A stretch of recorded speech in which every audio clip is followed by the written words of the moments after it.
Great. Good morning. How is everyone today? Good morning. Thank you for all being here. Welcome to Lincoln Day 2024. My name is Jim Taylor. I'm the president of the Hingham Historical Society, and we really welcome you. It's really a beautiful day outside, and we couldn't have asked for better weather. And so again, thank you for attending. Today's our 47th such commemoration in the 343rd year of this meeting house, which was built in 1681. In the 389th year of our town, which was incorporated in 1635. Lincoln Day commemorates two famous Lincolns with Hingham roots.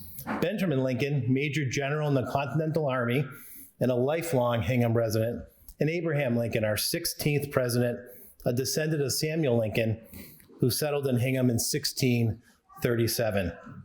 It's also an occasion to honor civic awareness and involvement and civil discourse, looking not only to these two famous men as role models, but also to our towns and our nation's enduring democratic institutions. So as we get started, I just want to offer a few thank yous.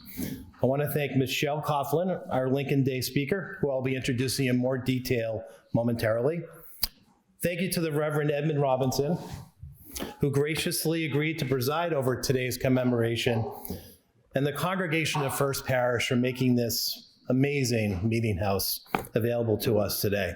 And of course, to organist Christopher Nicholson Mann for today's wonderful music. Thank you. Thank you also to the congregation of New North Church down in the square. They have coffee and refreshments for us at Fountain Square, and will offer tours of their meeting house after the ceremony. Benjamin Lincoln was one of the founders of New North, then known as Hingham's third parish, when it split from this congregation in 1807. At the time of the Civil War, it was an abolitionist parish and the home parish of Governor John Andrew. Thank you to Andrea Young and the Hingham Historical Commission for their support and their stewardship of Fountain Square, the Abraham Lincoln statue, and the Benjamin Lincoln marker.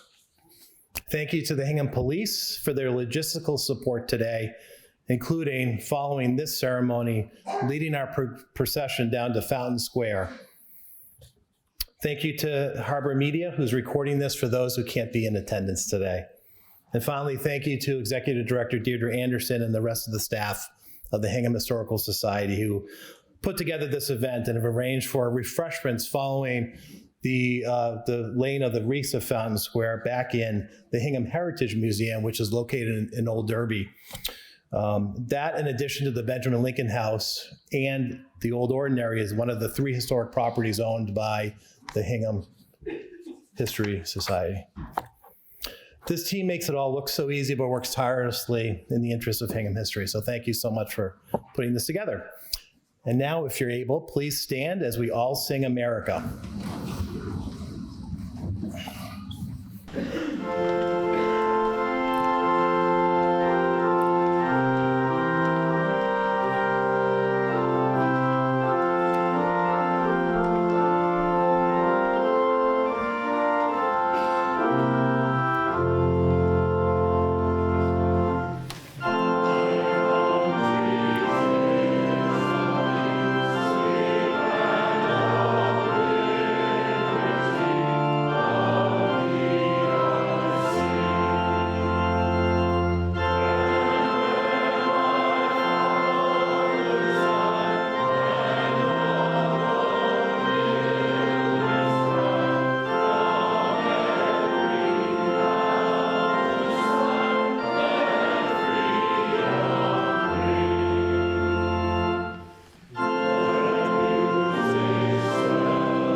Thank you. Please be seated.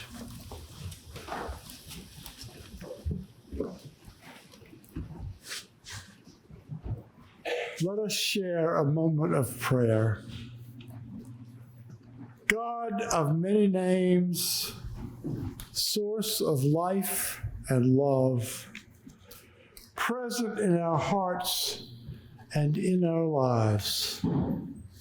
Parishioners and citizens alike have gathered under these beams for over 3 centuries, gathered in times of trial, struggle, or war, gathered in times of peace and prosperity, gathered for purposes spiritual and civic, for comfort and for inspiration, to remember and to celebrate. This day, as we honor the 2 Lincolns, may we be inspired by their example as well as by the example of those whose names are not in the history books, but who have also labored for justice and right, for freedom and democracy and peace. Inspired to do our part as citizens and human beings to create a future of greater peace, justice, and ecological sustainability for our nation and for all the world. Amen.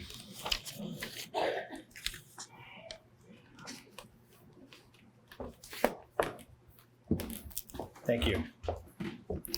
Each year, the Hingham Historical Society organizes a middle school essay contest in which students are asked to reflect on a quotation attributed to Abraham Lincoln.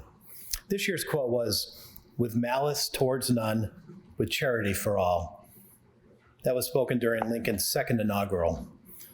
First, our thanks to those who assisted with that contest: Hingham Public Schools Social Studies Director Andy Hoy, the middle school social studies teachers, thank you, and our volunteer judges Jane Schutt, Carolyn Nutt, and Norma Atkinson. The winners of this year's contest were: in 3rd place, Trey Chelkosh, 2nd place, Annalise Ling, and in 1st place, Rex Chen. Please join me in congratulating them.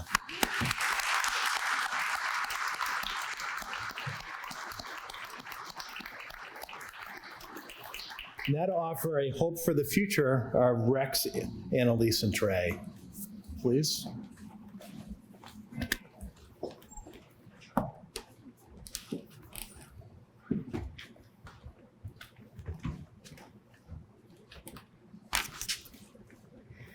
We come together this day to celebrate and appreciate the rights and privileges we enjoy in this free land, reflecting on the difficulties of the present, yet confident that the future holds and will bestow its own abundant possibilities. We are mindful of the spirit and dedication of those in the past who dreamt great dreams, saw a vision of a nation yet unimagined, and gave themselves in the struggle to bring into reality what was and is the new order of the ages. May our remembrance of Benjamin and Abraham Lincoln enliven our endeavor to maintain this new order, achieved in the revolution that saw its birth, and in the conflict that preserved this, our unique union of the states, in a new birth of freedom. May this be our hope, that our land always teem with honest industry, sound learning, and high ideals. May our people be spared from violence, discord, and confusion. Our hope is that we will fashion ourselves into one united people, the multitude brought together out of many kindreds and tongues. May our concern for and remembrance of things of the past lead us not merely to look back, but the promise of the future and possibilities. May we in our time be searchers and adventurers, like those to whom we pay our tribute and for whose accomplishments we give thanks today.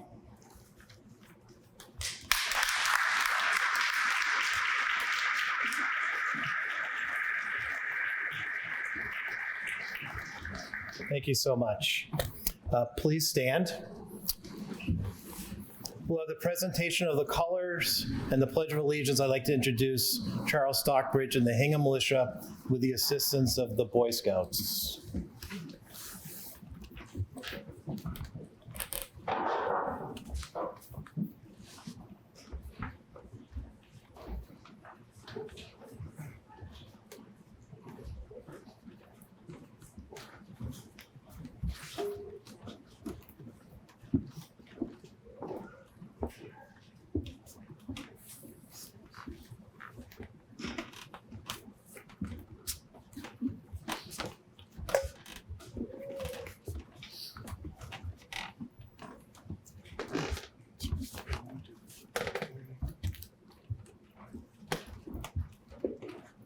Right over there.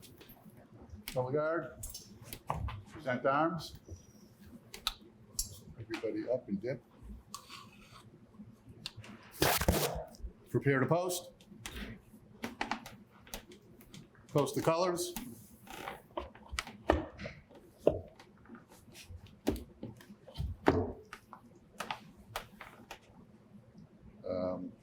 Color guard left face.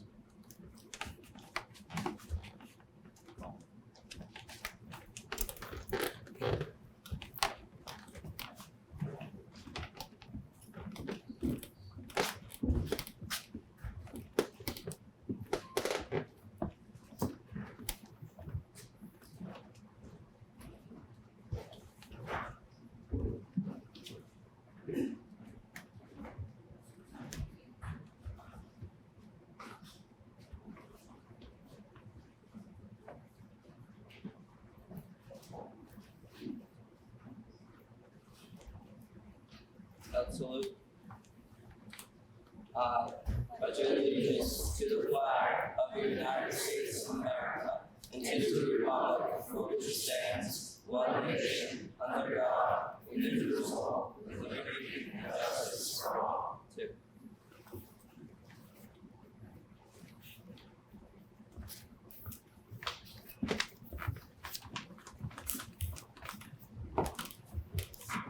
Thank you. You may be seated.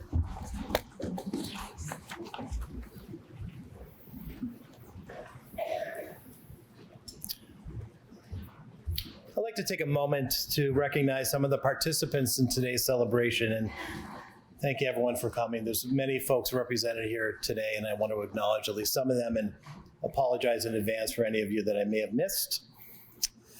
First, I'd like to welcome the Society of the Cincinnati, Massachusetts chapter. The Society of the Cincinnati is a now hereditary order of the officers of the American Revolution. Benjamin Lincoln was one of the founders of the society and was the first president of the Massachusetts chapter. Thank you for being here. Welcome. Thank you.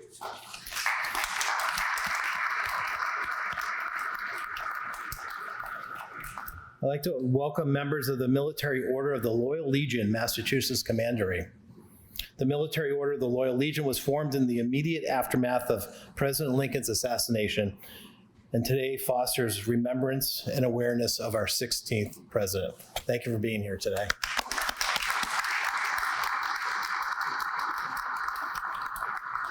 With us today are members of the Ancient and Honorable Artillery Company of Massachusetts, color guard to the Honorable Maura Healey, Governor of the Commonwealth, and the oldest chartered military organization in North America. It was created by the General Court in 1637. Today its charge is to preserve our historical and patriotic traditions. In 1788, Benjamin Lincoln was elected the captain of the Ancient and Honorable Artillery Company. Thank you for being here today.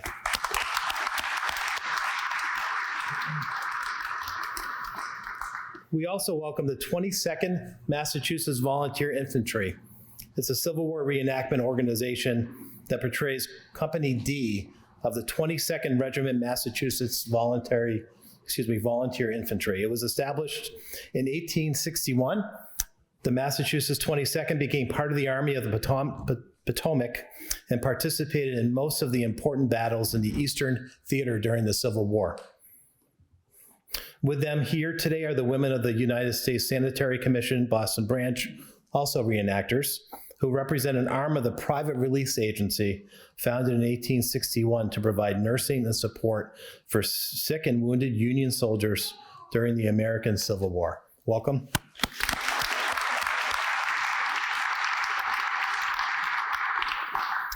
Last but certainly not least, I'd like to welcome our own Hingham Militia, the 2nd Suffolk Regiment. It was founded in 1637 and reactivated in 1974. The Hingham Militia is active in promoting local history through ceremonial and educational appearances. General Lincoln, like his father before him, served in the Hingham Militia. Thank you so much for being here.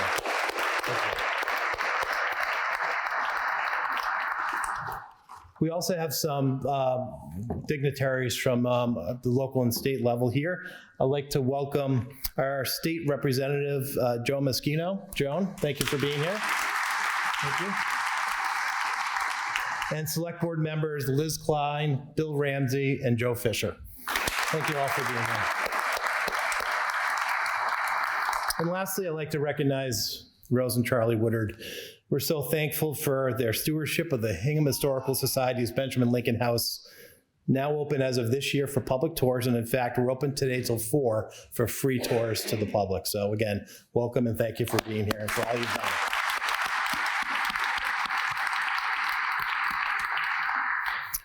Now I'd like to welcome the select board members who'll read a proclamation for Lincoln Day.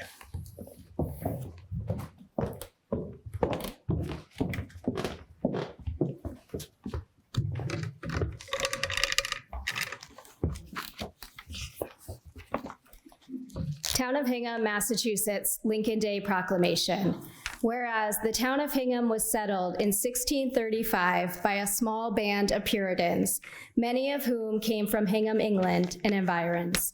And whereas among the descendants of those original settlers were 2 famous American public figures who shared the common family name Lincoln, as well as a common heritage. And whereas it is a long-standing Hingham tradition to honor and celebrate their birthdays.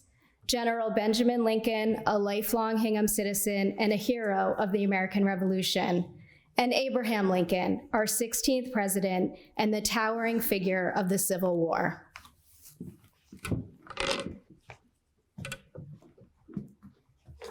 And whereas we honor and celebrate the lives and deeds in all their complexity of the 2 Lincolns because of the incredible legacy of civic engagement and community building they have left for us. And whereas in this year, 2024, we pay special honor to 4 centuries of our citizens, those famous like Benjamin Lincoln and Abraham Lincoln, and those unknown to history who worked in a myriad of ways to build and sustain the wonderful community of Hingham and the broader community of state and nation.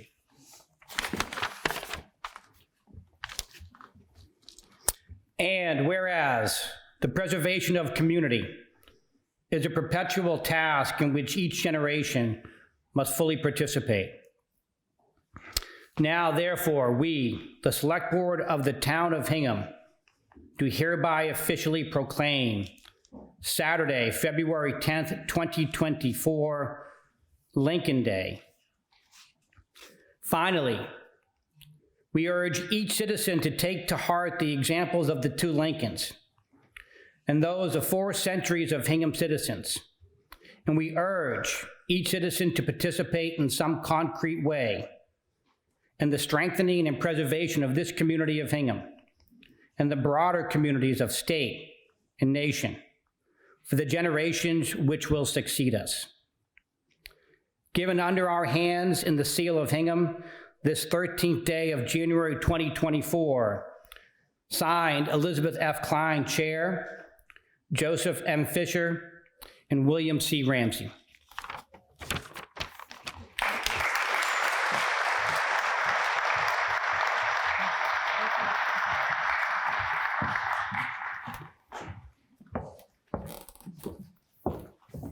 Didn't know we were actually getting the proclamation itself. Let's take a look at it. Ah, very nice. Very nice. Thank you. We're really excited today to welcome our Lincoln Day 2024 keynote speaker, Michelle Marchetti Coughlin, the museum administrator for the Gibson House in Boston, and someone who's done fascinating research on the life of Mary Cushing Lincoln, wife of General Benjamin Lincoln. Michelle's a historian, museum professional, and author whose research is focused on recovering information about early American women.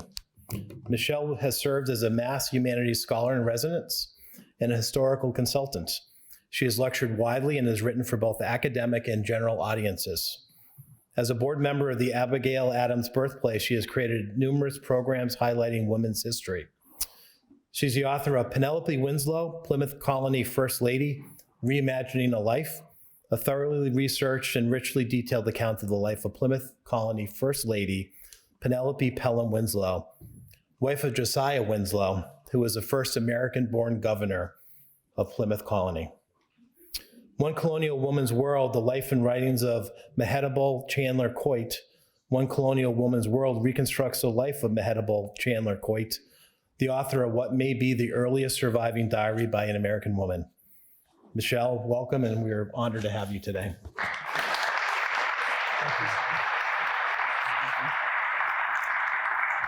Thank you so much, Jim. Thank you so much, Deirdre, and to your colleagues at the Hingham Historical Society. You do an amazing job. I want to particularly thank to Paula Bagger and Jim Conroy, with whom I worked closely on this project. And I really do think the Hingham Historical Society is doing such important work with the Lincoln House, because they're not only focusing on the experiences of Major General Benjamin Lincoln, who is a true Revolutionary War hero, but other residents of the house, whether they be men, women, servants, enslaved people, old people, young people. They're really taking a deep dive into the lives of these different people. And when we find out more about these people, it's not just interesting stories that enrich, say, a tour of the Lincoln House, but it highlights themes in the context of the history in which these people lived. So I was very pleased when I was invited to research the life of Mary Cushing Lincoln. At first, she seemed an enigma because she left behind little in the way of written sources, but a variety of other sources did survive to tell her story. And one of the first interesting things I found out about her is that she, like Benjamin, came from a family with long Hingham ties. The Cushings were amongst the earliest settlers of Hingham. And although her father's branch moved to Scituate, the family maintained their connections. They had cousins that were left in Hingham, and lots of local families were, they maintained close contact with. And Mary's family, who settled in Scituate, were so involved in the Plymouth and Massachusetts Bay colonies' judicial systems that they became known as a family of judges. So a very esteemed family. Mary's father was not a judge, but he was very active in his community. He settled in what became Hanover, which is where Mary was born in 1734. And one thing that was interesting about researching her experiences was that although when she was born there, it was Hanover, 20 years later, it became Pembroke, and now it's part of Hanson. So it was a little challenging. But in any case, so Mary's father, as I said, was prominent. He was a wealthy man, prominent in his community, and her female relatives seem to have been notable figures in their own right. Her mother and her maternal grandmother were very adept financial managers, which is what turned out to be the case with Mary. And clearly, whether she inherited some of her ability from them or was instructed, because many skills were passed down from mother to daughter, she certainly reflected the female experience in her family in that way. So Mary's father, her home is interestingly in Hanover, was described by a later local historian as a social center for miles around. And that's important thinking about her later experiences in the Lincoln House, because that definitely would have been a social center. But what's also intriguing is that it was a center for political gatherings. So her father and other local men, as early as 1741, was protesting some policies of Great Britain. Specifically, there was a change in legislation having to do with banking practices. And so her father and these other local men protested this. So this is the environment in which Mary grew up. Her father died before well before the American Revolution, but her 3 brothers were patriots, and her 2 sisters actually ended up moving to Hingham. One of her sisters, Deborah, married Reverend Daniel Shute, who was very prominent in Hingham. So Mary and Benjamin marry in 1756, and Mary is not yet 22, Benjamin is not yet 23. We're not quite sure how they met, but it's very likely that it was through family connections. And they settle here, and they have a very active first year. So they get married in January of 1756, and later that year they joined this church, Old Ship Church, which was the first congregational meeting house for Hingham. And later that year, Mary also has her first child, a son named Ben Jr. Mary and Benjamin would go on to have 11 children in 20 years, so that's a lot of childbearing years for Mary. Now, unfortunately, reflecting the sad realities of the day, 4 of those children died before the age of 5.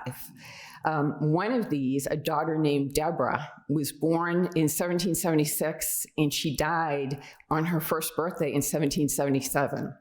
And Benjamin was away at the war. And this is just, one tragedy that Mary had to deal with during Benjamin's time dealing with the American Revolution. So of the 3 children who of the 7 children who survived to adulthood, 3 predeceased Mary. One was a daughter called Molly. She appears to have had some type of developmental disability. So Mary really did, in the family context, she really had a lot on her plate. When she married Benjamin, she would have taken on 2 primary roles. One was as a, quote, notable housewife. And this was an expectation for colonial women that they would be able to deal with the vast array of responsibilities, household responsibilities that every woman had to deal with in the most productive and efficient way. And another role was as a, quote, deputy husband. And this was well before the Industrial Revolution, when men were leaving their homes to go to offices. So women were expected to be conversant with their husband's business, so that if a client or a creditor came to the home, they would be able to, and their husband wasn't available, they would be able to deal with him. So, of course, these duties took on a much larger magnitude within the context of the American Revolution. So the American Revolution, so Benjamin is gone for most of that time. So this is the years 1775 to 1783. And then afterwards, he's very involved in the development of the new nation. So he becomes the first Secretary of War in 1781, has that position until 1783, but then he's sent on various diplomatic missions with Native peoples. So he's gone for a lot, many, many years. And then even when he comes back and he becomes the port collector of Boston for the last 20 years of, not the last 20 years of his life, because he survives for 1 year after his retirement, but he's in Boston a lot, so he's not around a lot. So Mary is left with having to raise their children for the most part. When the revolution broke out, some of their children were teenagers, some were still quite young. Their first son, Ben, was about 19, and he was a great help to Mary, but then he went off to fight himself. But she also had to take care of the farm, there were farmlands, and any business activities. We know they had a malt house and a brew house, and so it's very, very likely that she was involved in overseeing those situations too. We know from letters that Ben Jr. wrote to his father on Mary's behalf. She was very involved in, what's going on with the crops. She provides lots of details so Benjamin will know what's going on the farm. And also she did whatever she needed to do to make ends meet during the very tumultuous years of the Revolution. She took in a boarder at one point. She may have taken in other boarders. We know that she borrowed money. This was not unusual. It's actually kind of interesting that men and women commonly borrowed money from each other during this time period. But in any case, she just did whatever needed to be done. One chilling note that Ben Jr. provides in a letter to his father in May of 1776 is that Mary is stockpiling supplies because there's a fear that Hingham is going to be invaded. And so should they have to flee, she's preparing for that. So and she was 6 months pregnant at the time. So she has young children, she has so much responsibility. And then to have this real fear that you may have to leave your home, it's very difficult to imagine.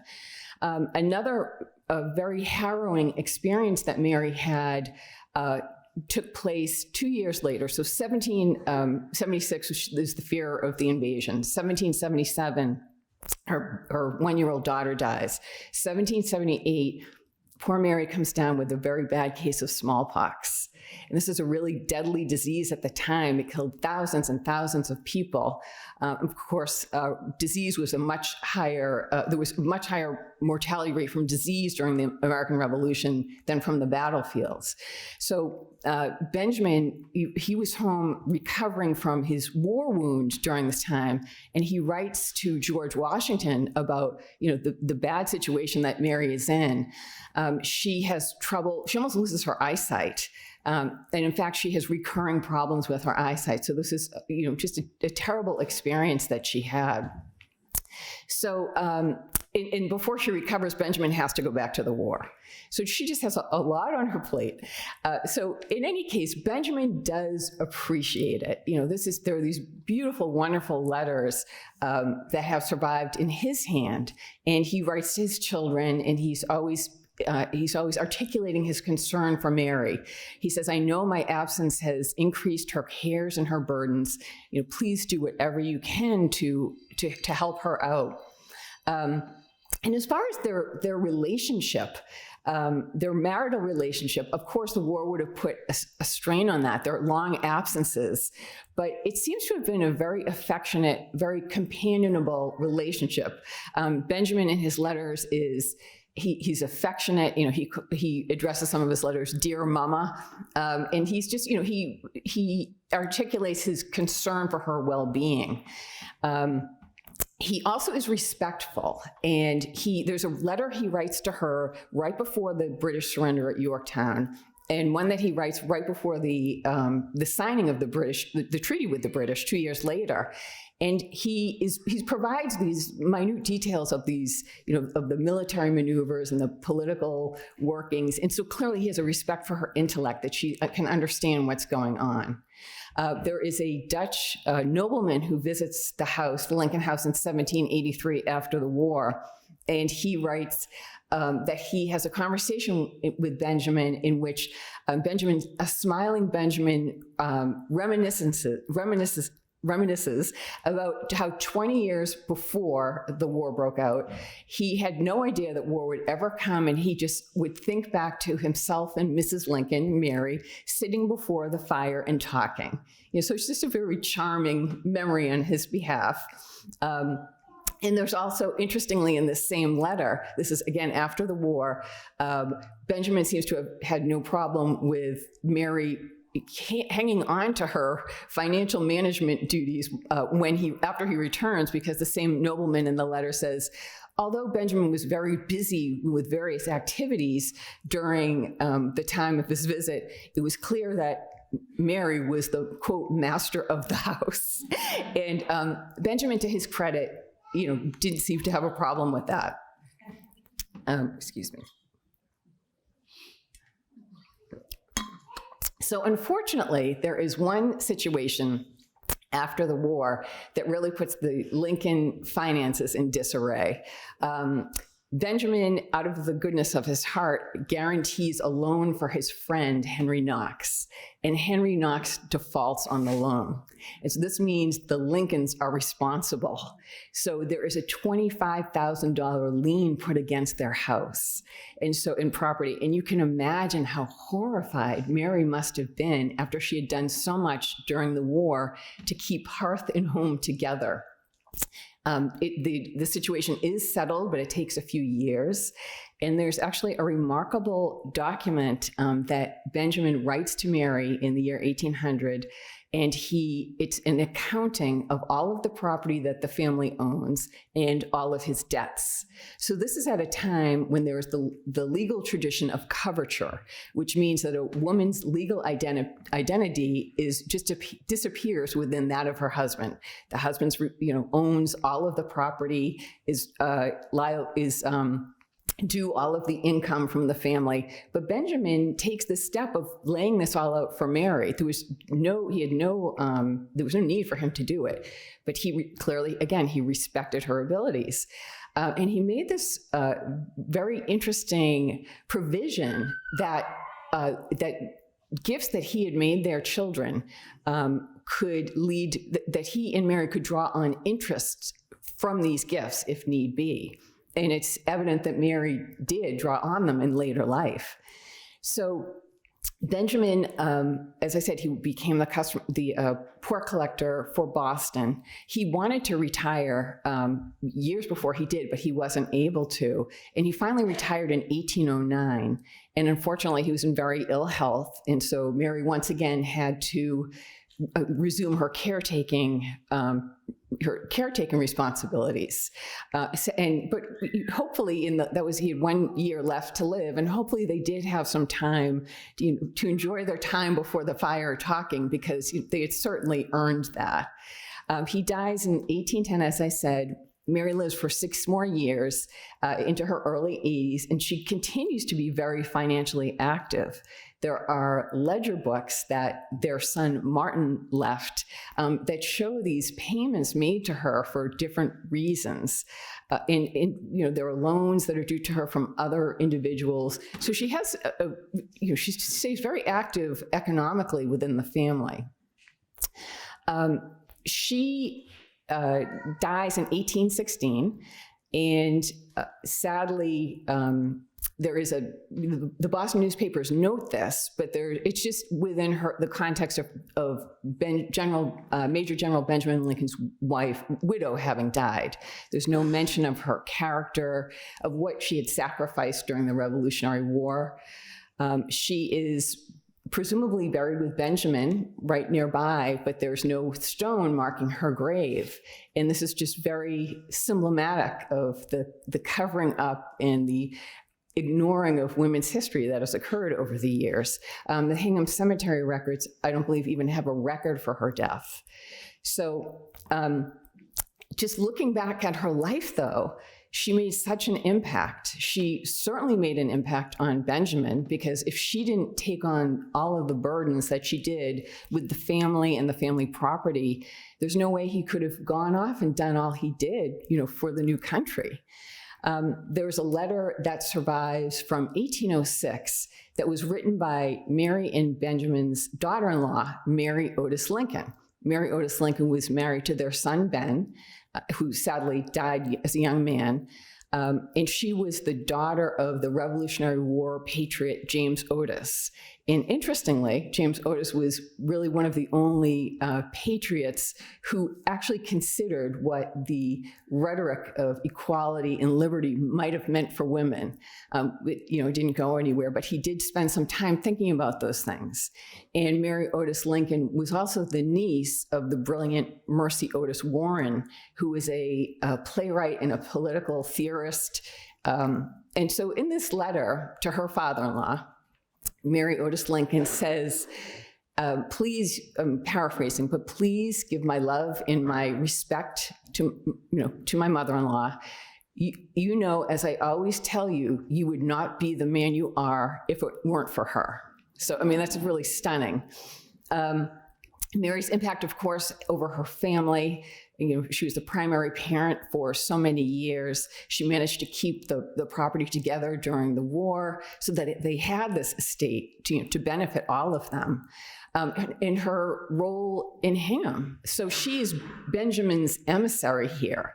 And, she's a source of news that people can go to. And she also must have been a role model for other women, just seeing who were struggling with similar situations. So again, her impact is community-wide too.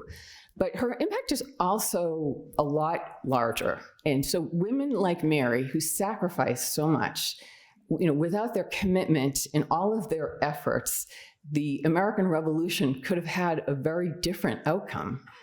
And I would just conclude by saying, as we are all the beneficiaries of the positive outcome it did have, that we should take some time and pay tribute to all of their struggles, their sacrifices, and all they accomplished. So thank you very much.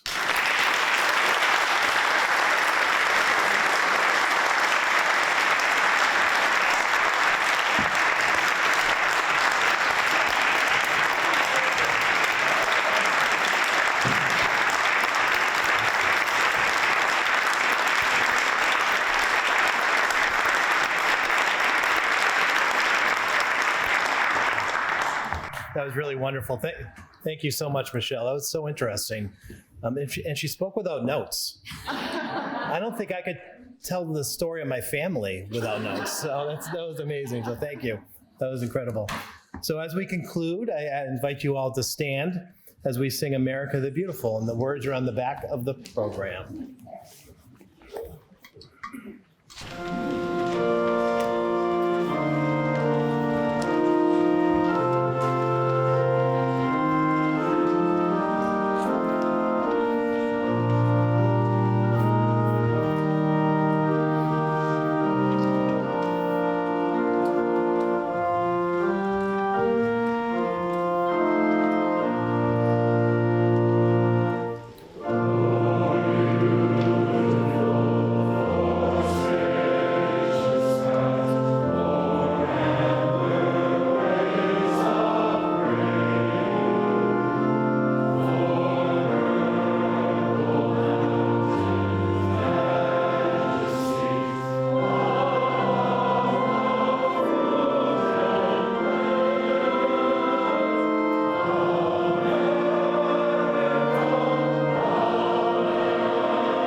inspired this day by the example of our forebears named and unnamed, inspired still by Benjamin Lincoln's courage and dedication, by Abraham Lincoln's compassion and moral vision. May we resolve to be better partners with all our fellow citizens of our nation and of the world, fellow human beings in all our diversity of color and faith and culture, resolve to do our part to help create a society and a world of greater justice and equality and peace and freedom and welcome for all peoples, a world in which no one is left out or left behind, a world in which we find and create harmony and balance with all life. Amen. Amen. Please remain standing and stay in your seats, please, while we retire the colors.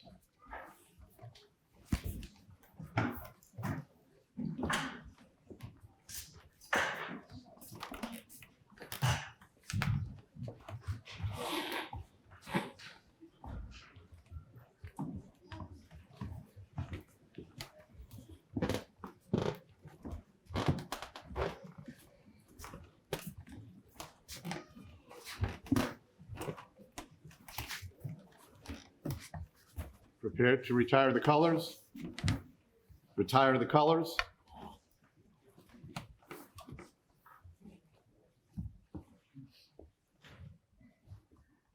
Color guard. Mark.